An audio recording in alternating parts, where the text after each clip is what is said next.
Hello YouTube and welcome to another Supercharger Manifold extravaganza. That's right, another Supercharger Manifold building video. In this one, there is a lot of welding, so if you don't enjoy that, I won't be upset if you skip this one and watch the next one. There is some explanation of my external cooling water jacket. That's what I'm building in this video. And I go into some detail about, how I'm building it, how the water is going to flow through it and whatnot. I have changed the design in this video, so yeah, you might want to stay and watch that. Also, I had a whole bunch of troubles with my welder along the way, ended up taking it apart. I'm not going to put that footage in this video because, well, not everybody wants to see that. I also did an unboxing video of my welder that I'm going to put as unlisted. So in the description of this video, I'm going to put a bonus video or an extras video with footage that was shot at the same time as this video, but won't be put with it. And I'm also going to link to the Everlast PowerTig 185 DV unboxing and my first test of it. This is the feed tube for the outer water jacket, as well as being a spacer for the water jacket. So we're gonna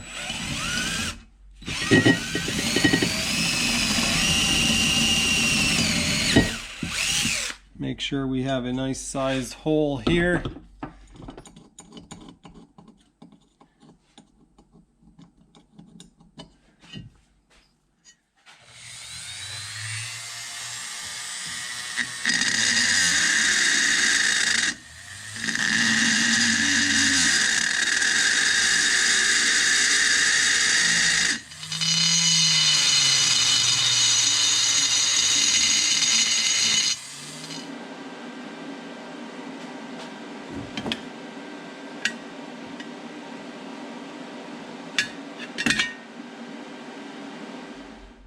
I've been having some issues with my camera, and so I didn't film everything that I did, as you will see in this next clip.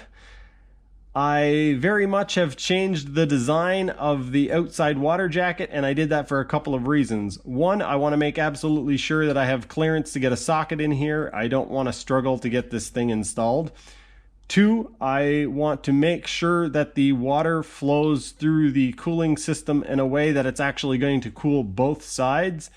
And three, perhaps most importantly, I want to be able to actually weld this thing together fairly nice on the outside so that it doesn't look like a complete mess and so that it doesn't take me 3 days to do it. So what I've come up with is this. The piece that I made that was going to go on here in one piece, it's actually going to go on in two pieces. This is going to be a feed tube that feeds each side, but it's going to actually pass through the one side and then into the other, and I'll have to explain that as it goes. But basically, these two pieces are going to get welded on here like this, but I've created another fold line on the inside. So this part is going to get folded down so that I have a nice clean seam to get welded on along there, and I don't have to deal with these holes. That way I can just leave them as they are. Now, there is the obvious problem of feeding water to this, so what I've done is used a piece that I cut off the end of one of these and shaped it into this thing, which is going to be the passage to allow the water to flow into that. Hopefully by making these changes, it will ensure that the temperature across the manifold stays about the same and I don't have one really hot spot and one really cold spot. That's the idea, that's the plan. So let's get on with it. Okay, so I have removed a piece from here and bended it on the fold line. I still have a little bit of touch-up work to do, but basically, oh, hard in the ears. Basically, this is going to get welded on there like that. I still need to touch up the edge here to make that sit perfectly flat, and then I'm probably going to need to contour this a little bit so that it fits around the weld bulge there. This fill tube is going to get cut off at about this height. I've left it long for now just to make it easier to move around and stuff, just in case it has to be pushed off to one side or the other. I now have these touched up a little bit and it's fitting together perfectly. That's actually made up my mind. I'm going to weld this together on this plate of aluminum, and then I'm going to make it so that it fits to here. The reason why I'm going to do that, or part of the reason why I'm going to do that, is because I don't want to be working on this and accidentally break it off. I'm sure the camera can't pick that up, but when I bent it, as when I bent the other ones, it put stress marks or stress fractures in them. And so what I did is heated it up with the welder and laid a bead of weld on the inside. So you can actually see these welds went quite nicely. Maybe what I should do is prepare this one first, because it still needs to be cut and folded. That's what I'm going to do. I'm going to prepare this one off camera, and then I'll get the welder set up. I'll do this seam and then weld this together.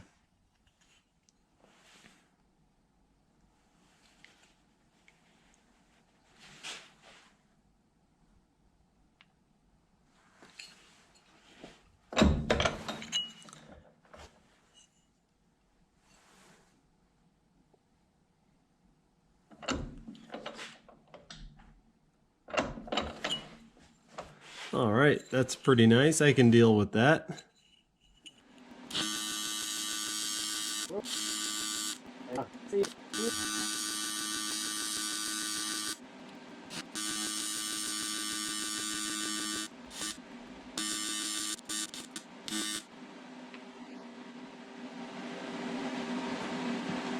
All right, that went okay.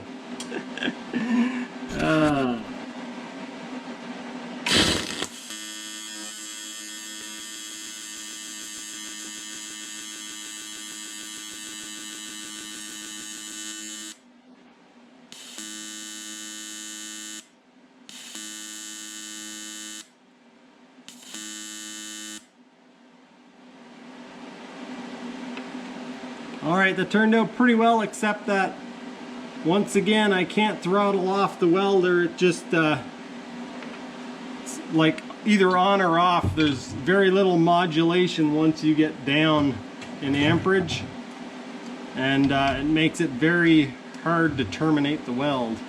I think we're done welding for a little while now. I now have to take this piece and shape it a little bit so that it will fit onto the manifold.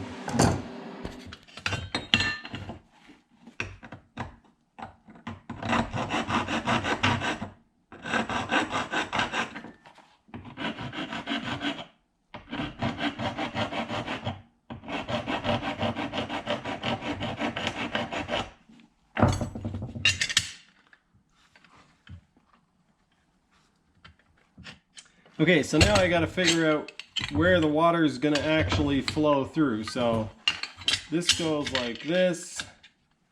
This goes like this.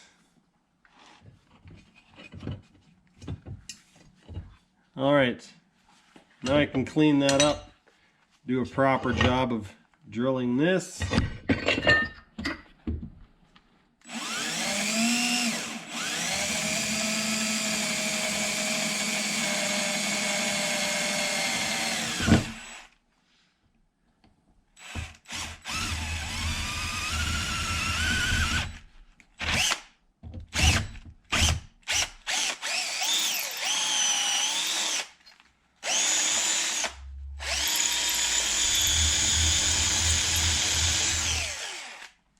Alrighty, what I'm going to do is I'm going to cap this off before I weld this in place. That makes a whole lot more sense. I'm not sure exactly how I'm going to cap it off. I think what I will do is take my chances, cut it straight off, and then try to just put a little cap over the top of it. Just out of a little piece of scrap. I suddenly had a much better idea. Instead of trying to make a little cap and weld it on there, why don't I put my lathe to use?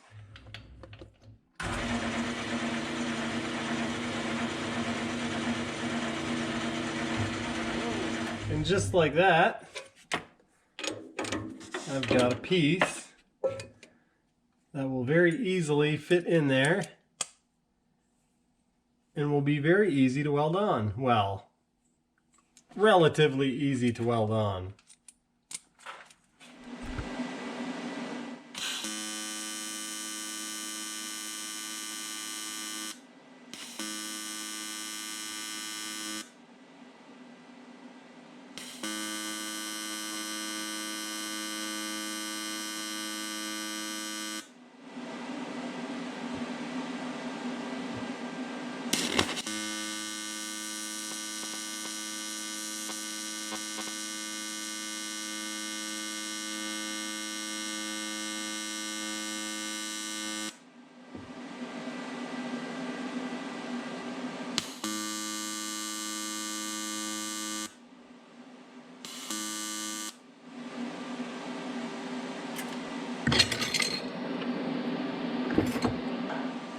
That went pretty well.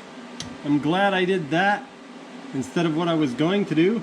Now, I think what I'm going to do is put this back in the lathe and turn it so that I don't have any fitment or clearance issues. That'll just take me a second.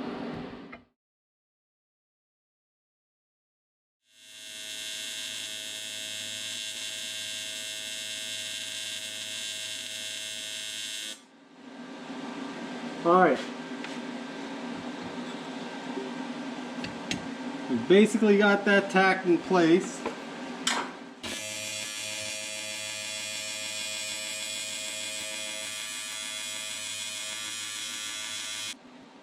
So I made all this way, it was working perfectly fine. It got to here, refused to work properly, and then I did all the rest of this working perfectly fine. So I have no idea what's wrong with this welder, but it's pretty annoying. The next thing I'll do is try to tack this tube into place.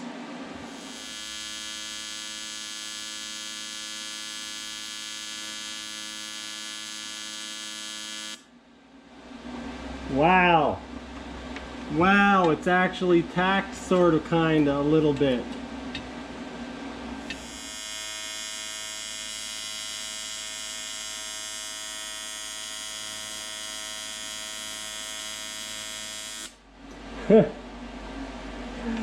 Complete sooty mess. I mean,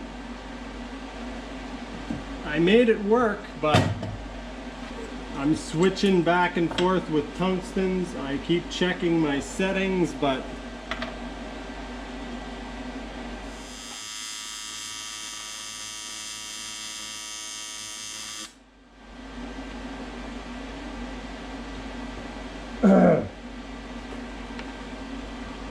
not exactly a pretty weld, not exactly a good looking tungsten.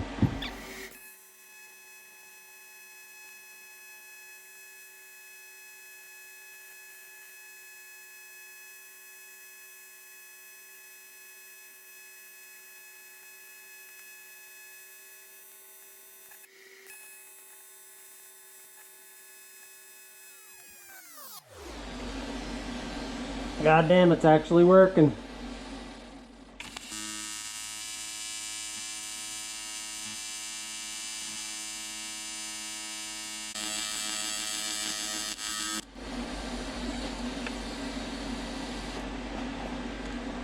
That actually worked.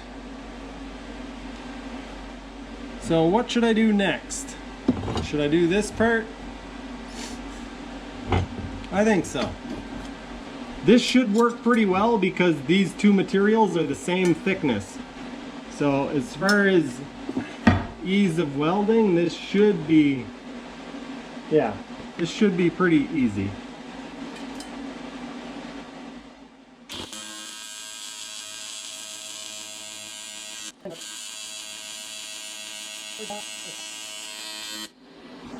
Oh, that's hot.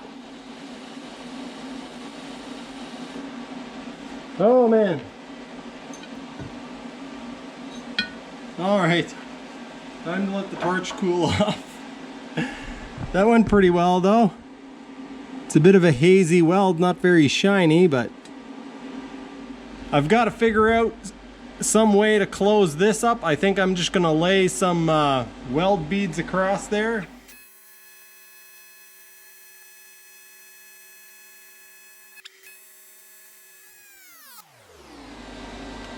All right. That actually went really well. I got my first bead down. It's nice and shiny for some reason. Doesn't make any sense because I didn't change anything on the welder. I'm gonna do one more row and then try to close the gap. And then probably make a few passes over the top so I can file it down.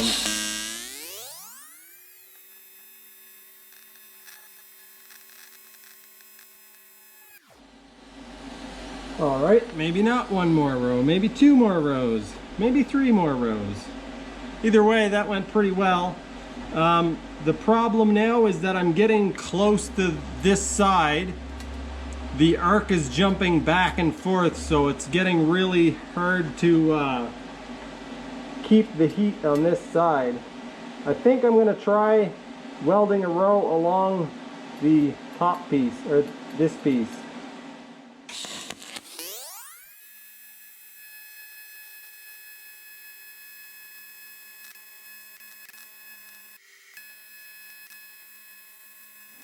Try to do a little bit excessive heat to try to make it slump in a little bit.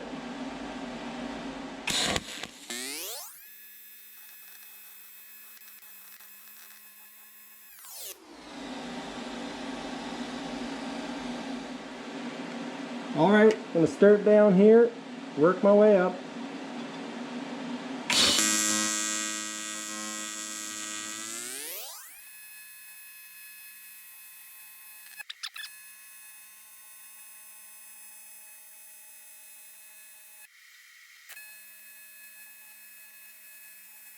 Pretty obviously I had trouble when I got around the hole and then I dipped my tungsten, but that looks like a real weld.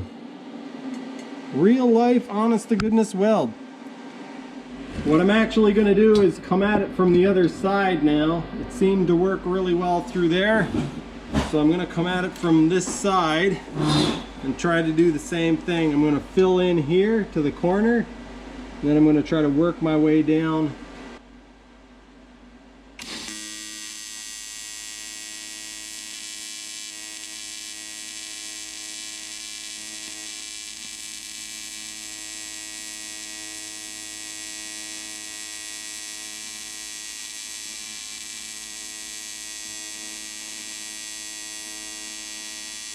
What just happened?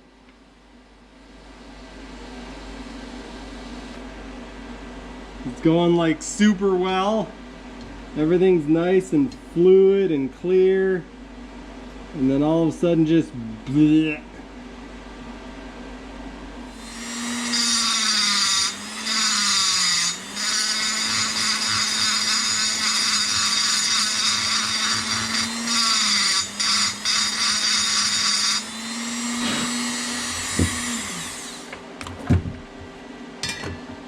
All right, it's all ground out, tungsten's changed.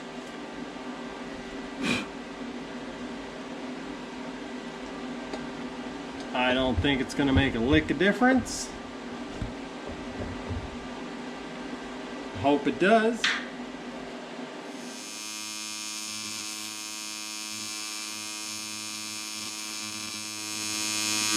Look, it stopped working.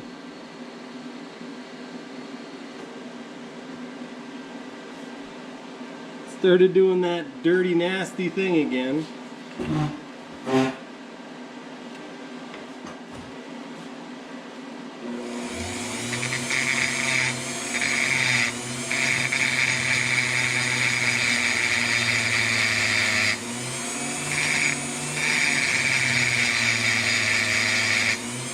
I was able to make it work. It was a struggle the whole way, but it finished. The rest of it was okay, and then I got to here, and for some reason, it didn't want to weld. So, it's 1:39 a.m. I'm going to go in the house. I can come out tomorrow and pressure test this. I've got air pressure going to the manifold, and now we've got to spray it down. Oh, I see a leak. I see 2 leaks.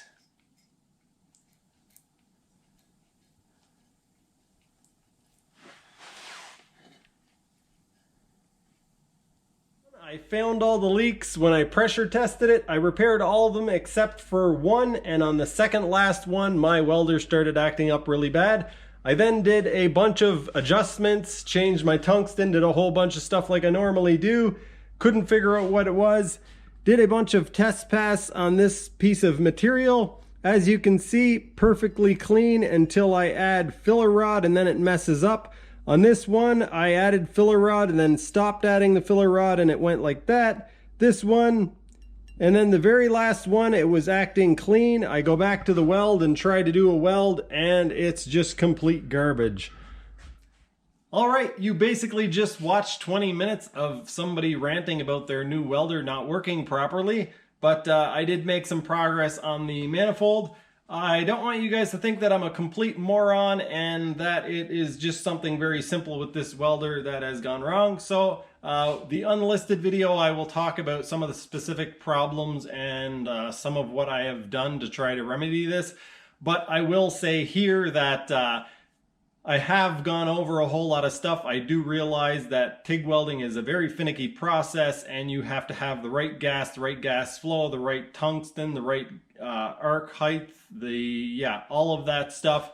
I've spent 2 weeks going over stuff in detail, talking with tech support and watching videos, trying to educate myself on what could be going on. And what it seems to be is that the AC balance or the cleaning action intermittently changes and disperses or shoots some tungsten into my weld. So when I'm welding on AC, it seems to work fairly normal, and then all of a sudden it will just basically ball the tungsten and leave.